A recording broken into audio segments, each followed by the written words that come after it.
Hello viewers, আসসালামু আলাইকুম। আজকে আমি দেখাবো কিভাবে হচ্ছে আপনারা অ্যান্ড্রয়েড ফোনে এসএমএস পাঠাবেন। অনেকেই হচ্ছে এই অ্যান্ড্রয়েড ফোনে এই ডিজিটাল যুগে এসে এসএমএস পাঠাতে পারেন না, অথচ একটা সময় এসএমএস ছিল মূল ভরসা।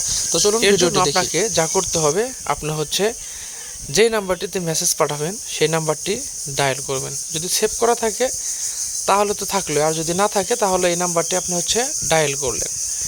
ডায়াল করার পর আপনি কল দিবেন। ঠিক আছে, নাম্বারটি আপনি কল দিবেন। এই যে আমি হচ্ছে এখন কল দিব। তো কল দেওয়ার পর আমি আবার এটা কেটে দিব। ঠিক আছে, কেটে দিয়ে এখন আমি যদি কলার অপশনে ক্লিক করি তাহলে হচ্ছে আমি যে কল করেছিলাম ওই কল লিস্টটা আসবে।